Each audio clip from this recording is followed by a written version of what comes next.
Welcome to the Recovery Daily Podcast. I'm your host, Rachel Abassi. I'm a grateful recovering alcoholic and stroke survivor. And I just got out of a meeting, a morning sobriety meeting, and I was moved to tears. I mean, it was such a good meeting. So much gratitude and faith in the program and higher powers and all of this stuff. We had a woman celebrating a year, and it was just so moving. It was so moving, and it's very related to the topic that I wanted to talk about today, which is about love, fear, and faith. And so my earlier meeting, we read from the daily reflection? No, the 24 hours reading from Hazelton. And it was talking about how love and fear can't exist together, can't coexist. And my first reaction, because this is what I do in life, when somebody tells me something, I immediately say, no, that's not true until I think it through. I wish I didn't have that reaction. I wish I was more of like a, okay, and consider it before I try to like rule it out. But maybe with time I will get better at that. So this idea that love and fear cannot coexist, I looked it up on the internet because I thought, well, where did this originally come from? And from what I understand, it looks like it comes out of the Bible, John, the section of John. I never quote things from the Bible, so I don't know how you do it. But anyway, it sounds like it came from the Bible. And so um, before I looked that up, I thought, okay, let's think about what it might mean. How could they live side by side? Because the thought about it is that love drives fear out. And I thought, well, that's not true. Like there are people that are married and love their spouse yet also fear them. I mean, that's unfortunate, but it's from what I understand true. I don't know that feeling, but I'm like, well, there are surely are exceptions to where love and fear can't coexist. And I thought, okay, you're not letting this idea in. You're not having an open mind to actually consider what it means. So I looked up some things and I get it. I get it. And so I wanted to share about what what I convinced myself of for how they can coexist or how they cannot coexist. So the idea, if I relate it to my recovery, which is why we're here, right? Um, I think about my sobriety and all the fear that I felt prior to getting sober, the fear that I lived in, the fear that I drank over, and the fear that kept me from loving myself. Huh? And I thought, okay, all right, I'm getting somewhere. Um, when and then immediately when I thought about that stuff, I thought, well, something else existed in order for me to transition over to self-love. What was that thing? And that thing was faith.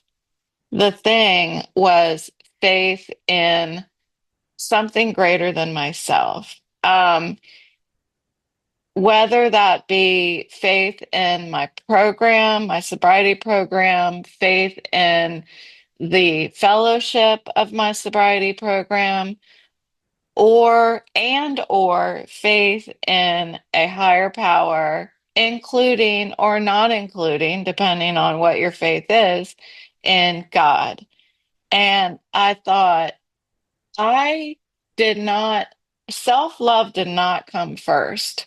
Self love was a result of my faith.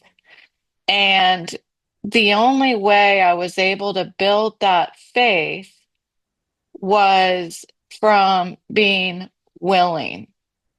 And why was I willing? I mean, I know this is getting complicated, but why was I willing?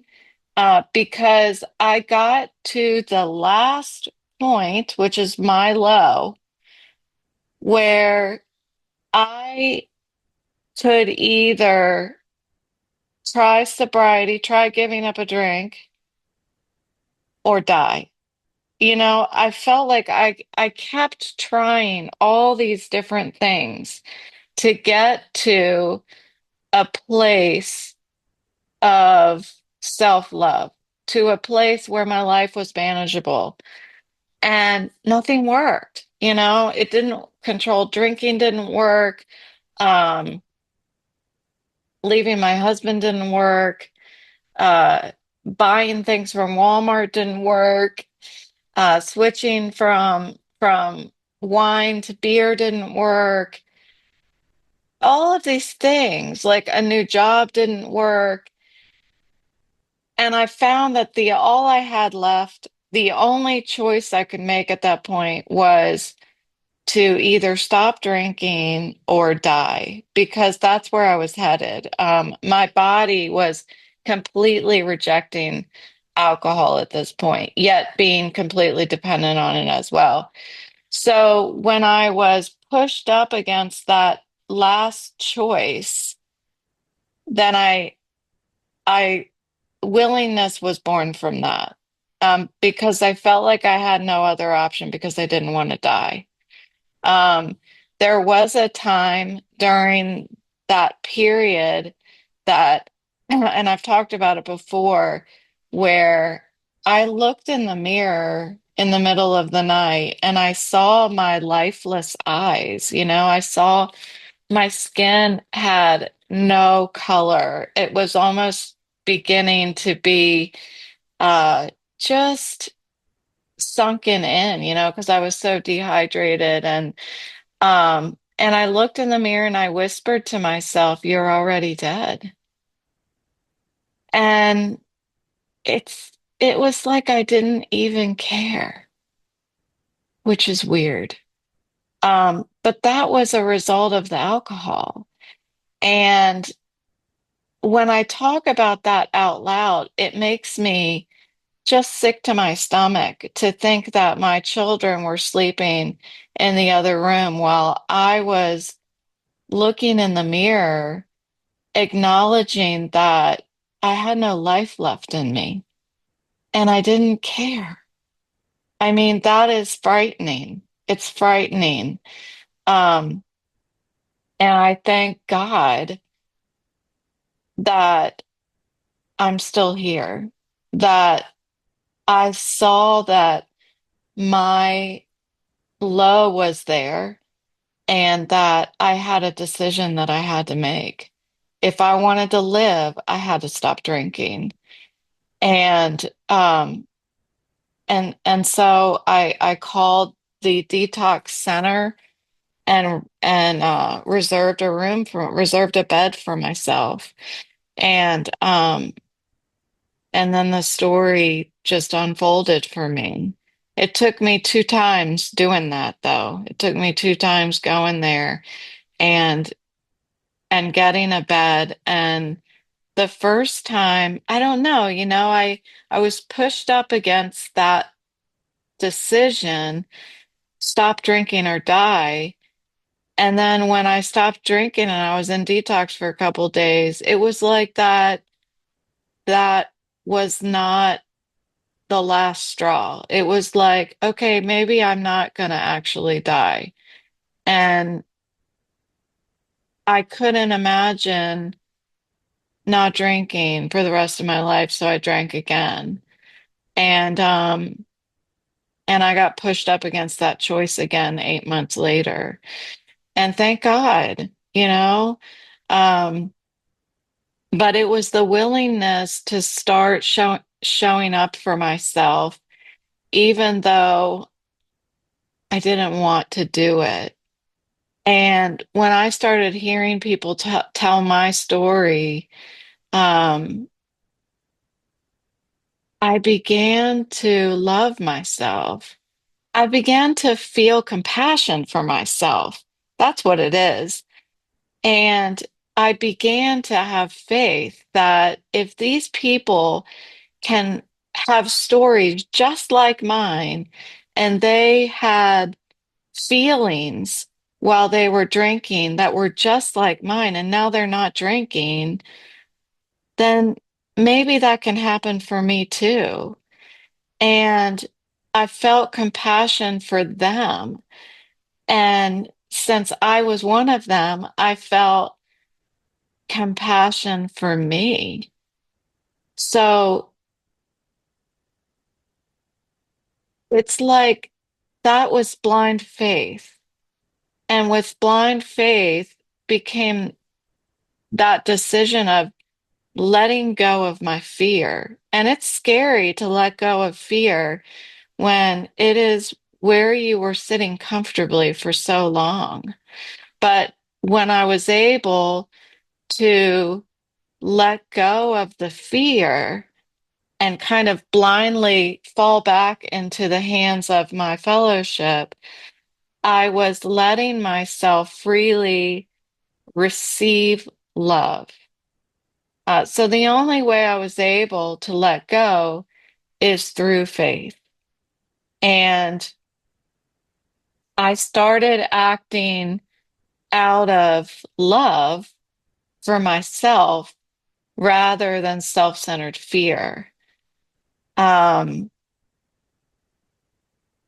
Love is about connection, and fear is about isolation.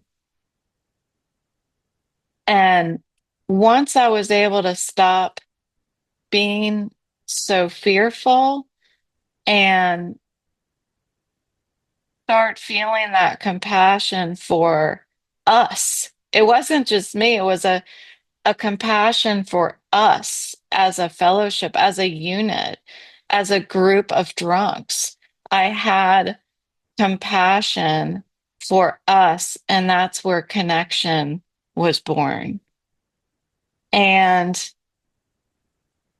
in the program, we say that we will love you until you love yourself. And I see that. I see how that happened for me. That that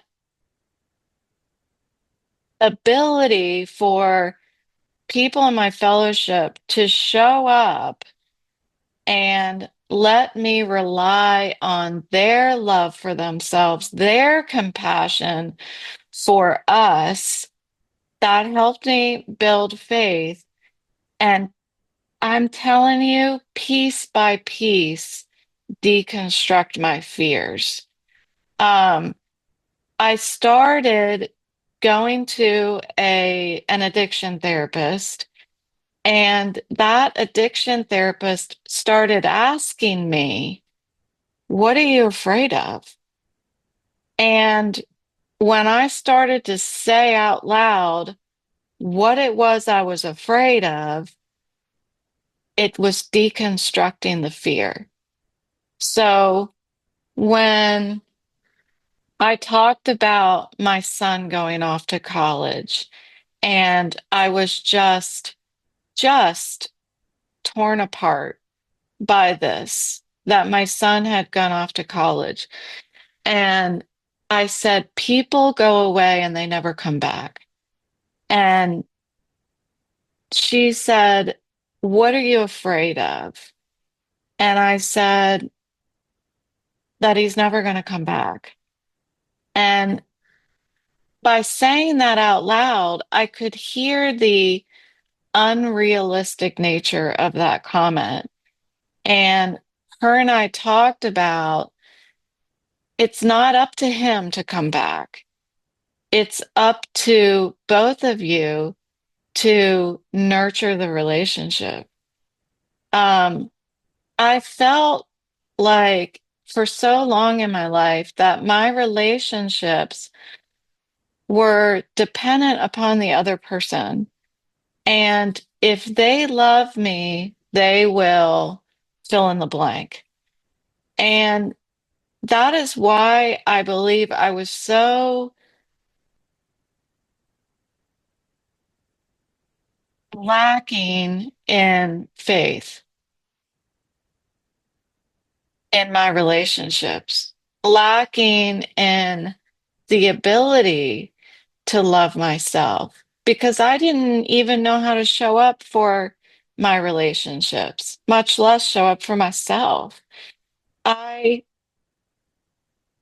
I didn't like I knew that I needed to participate in relationships in order for them to exist, but I never even imagined going over and beyond for other people to do more than what is expected of me. To, you know, who showed me how to do that? My husband. He showed me how to do things for other people when they don't expect it, how to give more to a relationship than maybe you're getting from the other person, how to demonstrate what love looks like in a relationship. And it has taken me a lot of practice, and I'm still not very good at it. But instead of being so fearful of other people not coming back, why don't I show up for them? Why don't I show my son what it's like to pick up the phone and call? You know, why don't I show my mom how much I love her? Why am I expecting someone to give me something that I'm not willing to give myself? And it was really this deconstruction of what I was feeling, the fear that started to clean it away. That cleaning my side of the street, the steps 8 and 9 of my sobriety program, where we're looking at our resentments and then we're nurturing our relationships, or at least going back and trying to mend relationships without expectations, but still giving, giving to a relationship more than I expect to get from it. Instead of being afraid of what's going to happen to me or afraid of what is I'm not going to get out of a relationship, focus on what I can give. That is the 11th step prayer. Um, where there is darkness, may I bring light. You know, that is how I want to live today. And as I repeat that 11th step prayer over and over again, I'm telling you over and over again, alongside the serenity prayer, you know, understanding what part of these relationships can I control, you know, and what can't I? Well, I can control my reactions. I can control my responses. Um, I can clean up my side of the street. That's all I can do. And that which I can't control, I need to let it go. Live and let live, you know? Um, so I was just really inspired this morning about this relationship between love, self-love, fear, and faith. And the beginning of it all for me was willingness. I don't even think I practiced acceptance before I practiced willingness. And this all translates perfectly over to my stroke recovery for those of you who are survivors. Um, After my stroke, I was full of fear. I still am full of fear. I'm afraid that I'm gonna die early, you know? There's so much that I'm afraid of since my stroke. Um, but what I have to do is say it out loud. I have to ask myself, and this is what my recent psychiatrist talked to me about. Ooh, sorry, I just got a really dizzy feeling, so I'm going to close my eyes. But this is what my psychiatrist talked to me about. She says, "What are you afraid of?" And the same stuff came up. The same stuff came up about not receiving what I'm getting from relationships, and feeling like I don't have a lot of energy to give to my relationships right now. But where can I focus? Where is all of my fear right now? I can talk about the fear of people going away and never coming back. But what about me? What about after I had my stroke? Am I giving up on myself? Or am I going to come back and show up for myself again? It starts with willingness. And there were a lot of days over the past 3 years, 3.5 years since my stroke, where I opened my eyes and the first thing that I thought was, why does my head hurt? Oh, yeah, I had a stroke. And thinking, I'm tired of this. I don't want to do this again. It's like Groundhog Day. I don't want to do this again. Um, but I remembered my sobriety. Oh, yeah, you're an alcoholic too. And we're managing that really well.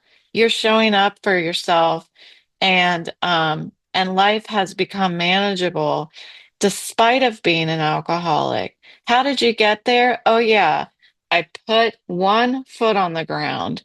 You know, I started having the willingness to show up for myself even when I didn't want to. So let's do it again, Rach. Let's show up again for yourself. So I started to have willingness, and the faith, the faith in the medical industry was not easy coming for me, but the faith in my program was. So I kept coming back for myself. Thank God I had this strong foundation of a program to stand on after I had my stroke. I don't know what I would have done. I can tell you my story would not be the same, nearly the same, if I wasn't sober when I had my stroke. If I wasn't emotionally, spiritually, and physically sober, I wouldn't have the same story coming out of my stroke. I had to look at with my uh, psychiatrist, what are you afraid of? And I kept telling her, I'm afraid that I don't know what the future holds for me anymore. And we talked about how you never did know what the future held, Rachel. You never, that nothing was ever certain. And I thought, well, yeah, but I could plan for the future, you know? And now I don't know how to plan for the future because I don't know what cards are in my hand. It's like I was dealt a hand of cards and I'm never allowed to turn them over, yet I have to continue to place my bid. That's what it feels like when you have a stroke, you have a disability, but nobody knows what it is. Nobody can diagnose you or give it a name. That's what it has felt like. How can I bid with a card of hands I'm not allowed to look at? Um, and then as I continued to have faith in my program, I was able to rebuild that compassion for myself, rebuild that self-love that this is Rachel version 3.0, and you're going to love her too. There's so much you can still do. There's so much opportunity still here for you. How can you do it? What do you still have that that you can build upon? And sitting by myself, I I had this conversation in my head and I concluded I still have my voice. That's what I have. Because without my vision, and again, I can see my vision system works. The problem is that my vision appears to me as though I have been drinking. It's very floaty and dizzy feeling all the time. And the more that I'm exposed to things that trigger that, the more my head starts hurting. So I didn't feel like I could rely on my vision as as a starting point. But what I could rely on was my voice. And I have a lot of gratitude for that because the way I knew that I had a stroke, that I was having a stroke, was because I could not speak. I mean, I could speak, but I couldn't say words. Um, what I was thinking was not coming out of my mouth. And I could use my voice, but I could not control it. Maybe that's the best way of saying it. But after rushing to the emergency room and getting the clot buster, after an hour, I could articulate my thoughts again. I could control my voice.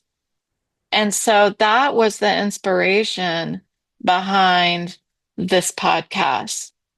What do you have left that you can build upon? Your voice. And if you go back and listen to my very first episode, you can hear the fear in my voice. You can hear the uncertainty and, but most of all, that fear. I mean, I was just overwhelmed with fear, but I kept using the one thing that I knew I had, my voice. I need to get that fear out of me. And the only way I can do that is to talk about it. And I learned that through my sobriety program. So that is why I'm here today. I I began to have the willingness. I had the willingness this time because of the faith. That's not the way it worked in sobriety. I somehow got the willingness, um, and then that's where, you know what? Actually, now that I'm thinking about it, I'm thinking if I say I got the willingness because I heard people tell my story, well, hearing people tell my story sparked some faith, right? So that faith had to come first, you know? If I'm thinking about it, and I know when I get into this play with words thing, it can get confusing. So I'm not going to go there too much. But But it was all born from my sobriety program. And I'm just so grateful that I practiced it long enough and had built the strong enough faith that I knew I could fall back on it again. And I heard, practice these principles in all of your affairs, Rachel. And I had no idea that one of my affairs was going to be a stroke. Um, I never imagined in all my life that I was going to be someone who had a medical emergency at the age of 46. That happens to other people. That doesn't happen to me, you know, but it did. I remember when the COVID vaccines first came out, and I was hearing people dying, and I was hearing people having strokes, and hearing people having damage to their heart and everything. And I was just on the outside looking in. You know, that stuff is happening to all of them. Nothing's going to happen to me until it happened to me. You know, until after the first vaccine, I had a clot in my arm. Until after the second vaccine, I had a stroke. Um, that shit happens to me. I'm not, um, I'm not gonna live forever. And that's where fear comes in. And the only way that I can settle that fear or deconstruct it is to look at it and say, but what are you afraid of? Let's talk about it. And sometimes I have that conversation with myself. Sometimes I need to call my sponsor and talk about it. Sometimes I need to show up to a meeting and and talk to a group of people. And then all the time I need to come here and shout it from the rooftops because I want anyone who feels that same fear or any fear to know that you're not alone. You're not alone, and that fear or that faith and self-love can take away that fear. Faith and self-love can replace that fear, but it starts with willingness. Or like we were talking about, maybe a spark of faith comes first. I don't know. But all of those are in play with me today. And I'm so grateful that I woke up today.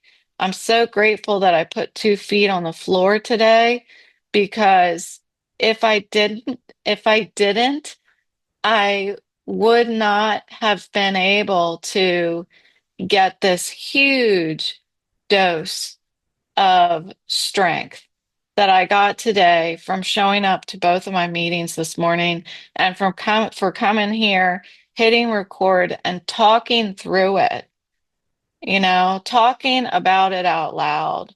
That's where my recovery is. And that's where it's going to continue to be. And I'm so grateful for you for showing up for yourself and for me.